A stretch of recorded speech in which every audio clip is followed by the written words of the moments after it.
روز بخیر بینندگان عزیز، این سرخط خبرهاست از استودیوی مرکزی رادیوی آزادی. در نشر امروزه برنامه از بازداشت 21 مهاجر در مسکو و افطار و کمک صاحبکاران خیرخواه تاجیک به مهاجران در یک بازداشتگاه، احتمال بازداشت دونالد ترامپ در روزهای آینده، افزایش پروازهای مستقیم از ثمره و ارنبورگ روسیه به دوشنبه و آمادگی روسیه برای بستن یوتیوب خبر می‌دهیم. مقامات شهری مسکو 21 مهاجر تاجیک را برای نقض قاعده‌های بود و باش بازداشت کرده، برخی را جریمه و گروهی را برای اخراج به تاجیکستان به مرکز نگهداری شهروندان خارجی به نام سخره انتقال دادند.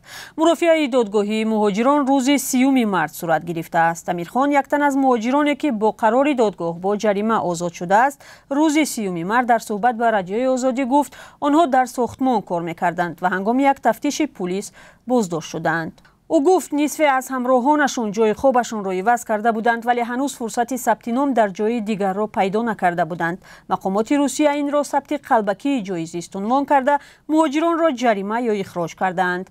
در سفارت روسیه در تاجیکستان گفتند که مهاجران در این باره به آنها مراجعت نکردند. سالانه هزاران مهاجر تاجیک به وطن اخراج می شوند و آنها هفته و ماه‌ها تا انتقال به تاجیکستان در مرکزهای موقتی برای شهروندان خارجی نگهداری می شوند. شرایط آنها نه همیشه خوب است. در ضمن یک گروه از صاحبکاران تاجیک در ولایت سوردلوفسک به مهاجرانی که در بازداشتگاه موقتی نگهداری می شوند در ماه رمضان کمک کردند.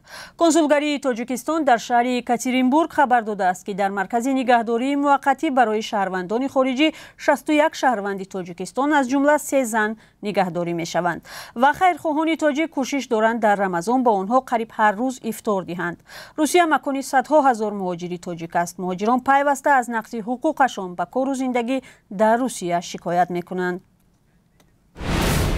روز پنجشنبه هیئت داوران در منهتن نیویورک بعد ارزیابی پرونده پرداخت پول به ستاره فیلم‌های فحشا استورمی دانیلز سابق پرزیدنت آمریکا دونالد ترامپ را گناهکار دانست.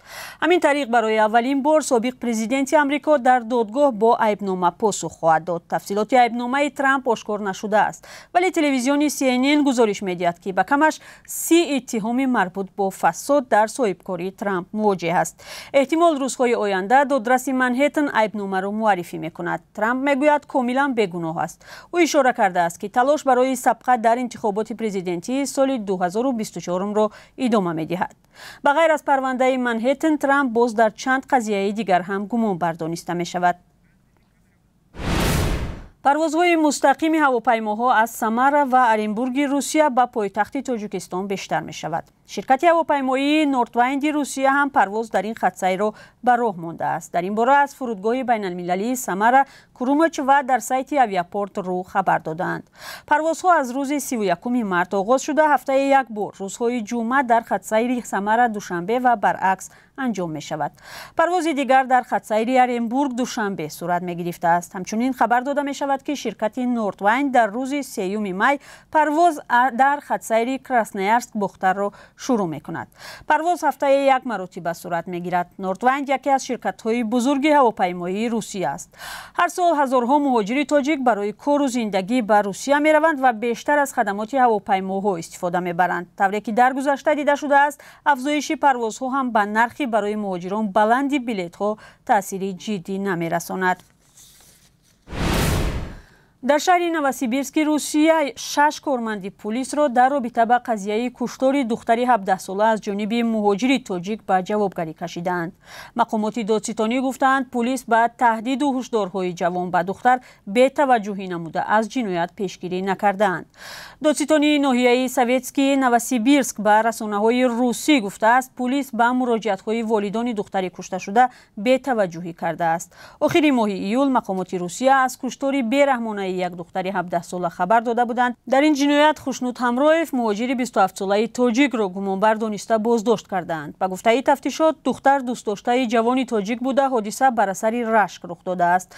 ریاست کارهای داخلی ناحیه سویتسکی دیرتر گفتند مادر دختری کشته شده پیش از حادثه چند بار به پلیس مراجعت کرده از تهدید به جان دخترش خبر داده بوده است، اما مقامات چاره‌ای ندیدند. مسکو قصد دارد شبکه جهانی یوتیوب را تا نیمه دوم سال 2023 ببندد. آمادگی ها شروع شده است و سامانه روسی اکتاگون بدون ذکر منابع خبر داده است که در این کار متخصصان چینی به مسکو کمک تکنیکی میرسانند. با گفته روزنامه‌نگاران 41 متخصصی که از چین بر روسیه رفتند در یک جایگی با متخصصان روس نقشه بستنی یوتیوب را تهیه میکنند. یوتیوب از سال 2009 در چین بسته است. اکتاگون شرح نداده است که چرا روسیه میخواهد یوتیوب را بندد. ماه مارس سال گذشته مقامات روسیه از مؤسسان یوتیوب طلب کردند که نشر نوارهای ضد روسیه را در این شبکه فوراً منع کند. بعد آغاز حمله روسیه به اوکراین، یوتیوب صفحه شبکه‌های دولتی روسی و خبرنگاران رو به کرمل را بست.